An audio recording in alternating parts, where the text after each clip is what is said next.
Welcome back to the Real Arsenal Deal podcast. Rav here, your host. How is everyone today? Thank you so much for being here as always. I'm recording this on a beautiful Melbourne sunny afternoon. It's Monday afternoon here as I speak. Wherever you are in the world, I hope you're well. And thanks again for being here. So in addition to yesterday's recording, I thought I'd hop back on because Arsenal are back in action in about a day and a half's time. Well, from this point in time. Yes, it's a 2:45 a.m. kickoff time here Wednesday morning away to Athletic Club Bilbao. That's a horrible kickoff time. That's one of those things where, I'm just going to have to make a decision. How do I want to go about this? That midweek early morning kickoff. Well, it's part and parcel. It comes with the territory, right? Watching this club from the other side of the world. So I'll figure that out. But I had a moment this morning off the back of yesterday's recording when I know so much has been said about Arsenal's bench against Forest, and it's I sung its praises too. If you listen to yesterday's recording, and it's not something that I'm really accustomed to. Like I'm still processing because just maybe many years of Arsenal transfer window trauma, always leaving ourselves perhaps one or two key signings short, sometimes even more than two or three. It's 3-4 signings sometimes. And over the course of the season, it comes back to bite. But I looked at that bench again on the weekend, and even excluding Saka, Havertz, Norgard, Saliba, we were stacked. We were absolutely stacked. And it's just such a refreshing, pleasant surprise. Like I'm not complaining. More of this, please. And it's just going to be so curious to see how does Arteta utilize his options? How much of his squad is he going to lean into at crucial times? And based on the small sample size so far, he's showing that trust. I mean, he left Declan Rice on the bench and Lewis Skelly on the bench. These were not things that I foresaw coming, especially off the back of last season with so many injuries, and there was such a core group of players at Arsenal who basically started at every match. Some of it's out of necessity, yes, because of all the injuries, but also there was just a predictable element of Arsenal. You could almost just close your eyes and you could name the starting 11 without trying too hard. And if we could do it, then you can bet that opposition managers and other teams could as well. There was just that predictable nature that crept into Arsenal, and it showed as well with how easily we were negated and kept out, especially by the mid to lower clubs. And all of a sudden now, in just a few short months, it's just completely changed. It's completely transformed. To highlight that, the reason I keep looking off screen, if you're wondering, is that I've got screenshots here of Arsenal's last Champions League match, and this is wild. It really is wild. So our last Champions League match, of course, against PSG, the second leg of the semi-final, that was on May the 8th. May the 8th. So you may not remember who actually played that game. You may not even remember the bench, but I'll just go through it. I'll go through it in brief. So we started with Raya in goal, Timber, Saliba, Kiwior, Lewis Skelly is the back four, Odegaard, Partey, Declan Rice in midfield, and a front three of Saka, Marino, and Martinelli. So on paper, that's what we were dealing with, of course, at the time, given number of injuries, and Saka had made it back just in time, just prior to this fixture. So our bench, and this is where it really, really gets just amazing. Like what a transformation in just a few short months. So our bench that day: Ben White, Trossard, Calafiori, Kieran Tierney, Zinchenko, Jorginho, Raheem Sterling, Neto, Setford, Butler, Oyedeji, Jack Henry Francis, Ethan Nwaneri. Now, a number of those players are no longer with the club, of course, and with absolute respect, absolute credit to them, if they still were, you're not seeing them named on the bench. Some of these players were there more so out of, well, you have to fill up your bench, don't you? You have to have squad numbers. So some of them were filling up the numbers.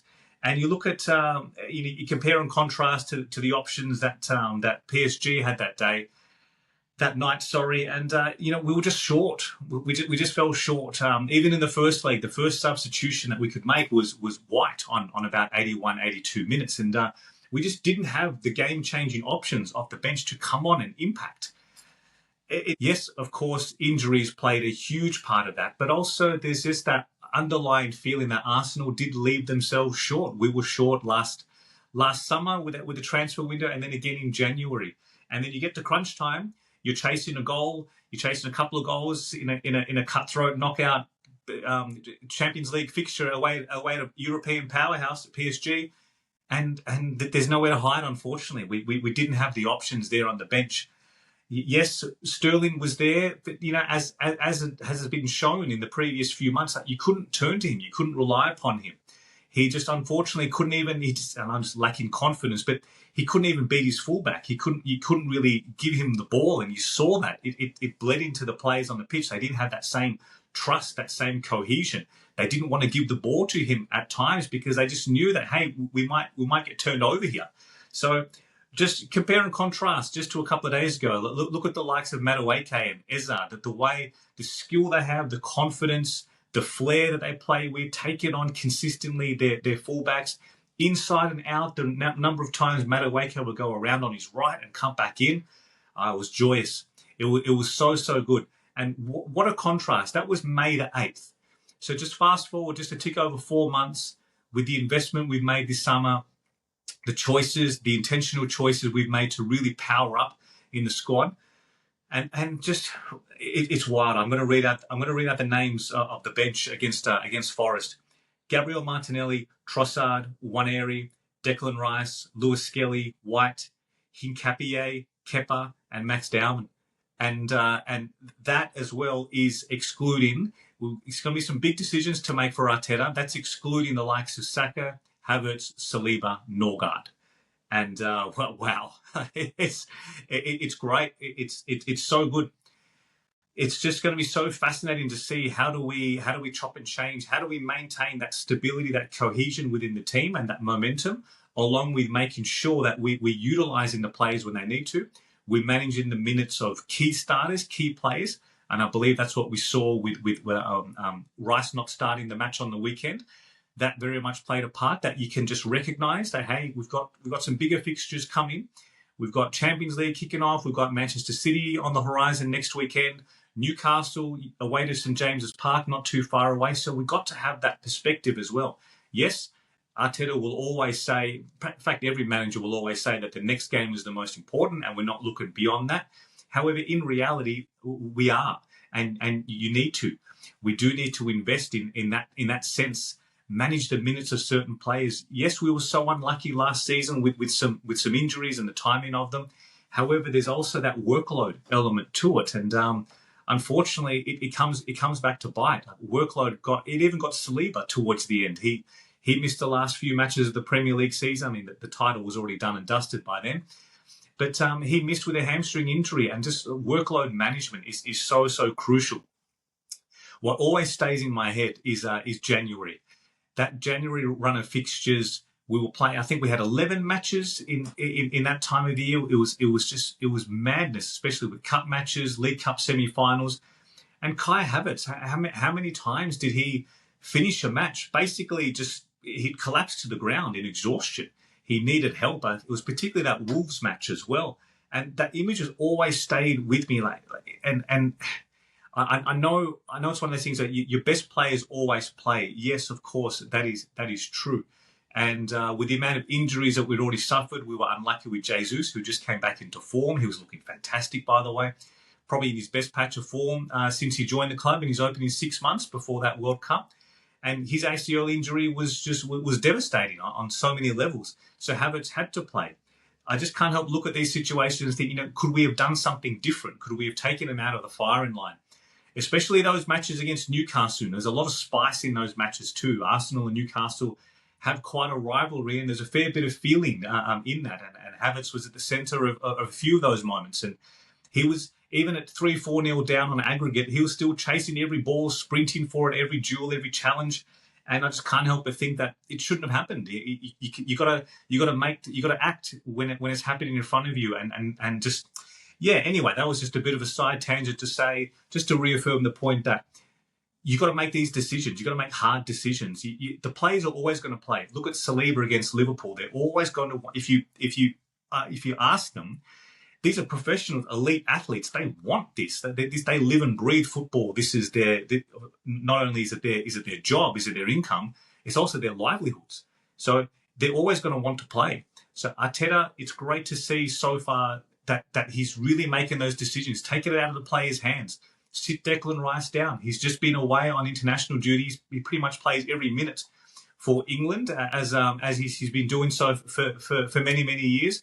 The same with Saka. He pretty much plays every minute over the last few years, especially at major tournaments. So you sometimes just need to recognise these situations and make the decision for them.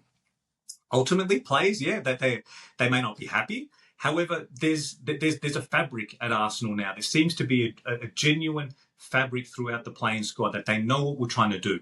That we want to lift those trophies at the end of the season. They want that medal around their neck come the end of the season. And if it means that through certain periods of the season, through certain patches, that you're sitting down or you're coming on with 25, 30 minutes to go, but ultimately we can get you there. We can achieve what we want to achieve. We can manage your workload, manage your injuries as well. How many players would say no to that scenario? I don't think there's too many that they end up, that the end result is that they'll lift those major trophies that we're all vying for. So in that respect, I'm quite encouraged by what I've seen so far. So on to the match itself, and speaking of selection, I've been pondering this. Who starts against Athletic Club Bilbao? Well, I think at a minimum, especially the Spanish players, I think at a minimum we're going to see Zubimendi, Merino start. I don't think that Raya will sit this one out. I still think it's a bit early to start, chopping and changing the goalkeepers.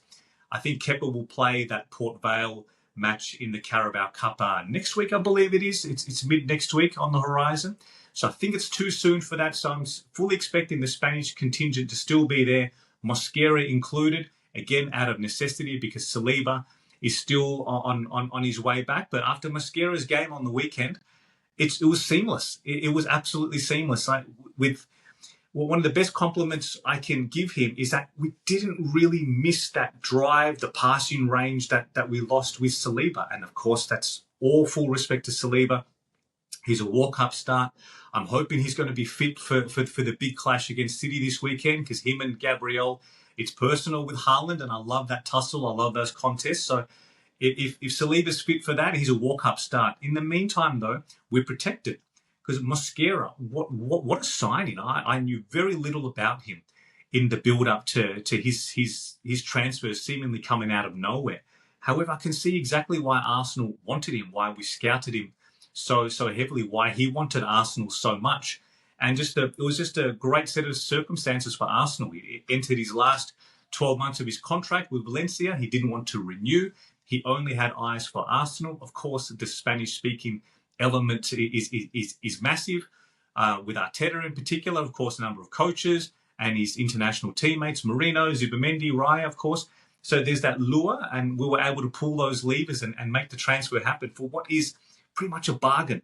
I believe yesterday I quoted £15 million. I actually think it's less. I think it's 13, the figure that I've seen circulated since. So what an absolute bargain. This is a genuine, ready-made,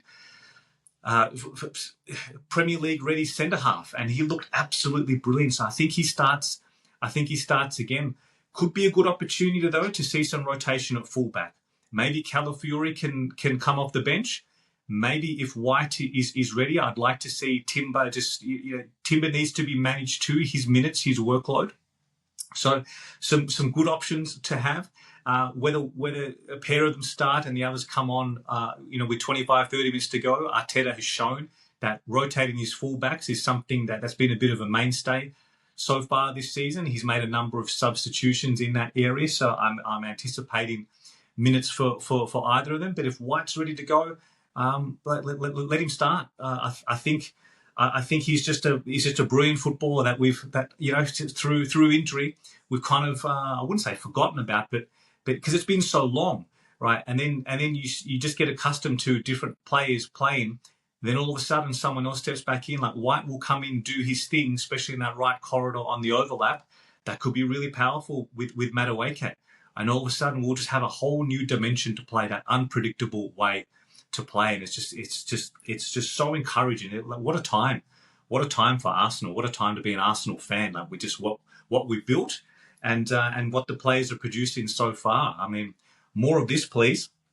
When I saw the last time we played Athletic Club Bilbao was that preseason match. That was in August, and things really clicked at that match. I know we had a bit of an indifferent preseason so far, especially some average results and performances in the Asian tour. But then they got back to the Emirates, and things just clicked 3-0. And I remember watching that at the time and saying to myself a number of times, just with the way we played, the passing range, the quick movement, I was just thinking to myself time and time again, this is it. This is more like it. This is how we get the best out of what we have right now. And we ended up comfortably winning that one 3-0. And without trying to sound too arrogant or too entitled, I think Arsenal should be winning this one, and that's the mentality we should be taking into every match, especially with the squad options we have. That we should be going there to win, irrespective of who we put out there. Look at the caliber of options. I haven't even mentioned Hincapié yet. Maybe he starts. Can Gabriel sit this one out? Can Hincapié start as left centre half?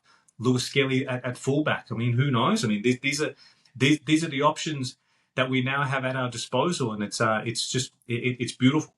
beautiful time to be an Arsenal fan. So, on that note, I think I will bring this one to a close. A short, sharp recording today, noting that the matches. By the time you listen to this, the match might be right upon us. So, I'm going to publish this one, get this one out. Thank you again so much for being here. If you could please. Like and subscribe if you're watching on YouTube, or if you're listening on podcast platforms such as Spotify or Apple. A review would be most beneficial to me, please. That would really help support this growing little podcast foray that I'm doing. And please let me know if you have any questions or any comments. I'd love to hear any feedback you have. I read every single word, and I very much appreciate all the support that you all continue to provide. So on that note, look after yourselves. I'll be back on post-match after the Champions League fixture, hopefully talking about a comfortable win for the Arsenal. On that note, I'll talk to you then. Take care and come on, Arsenal.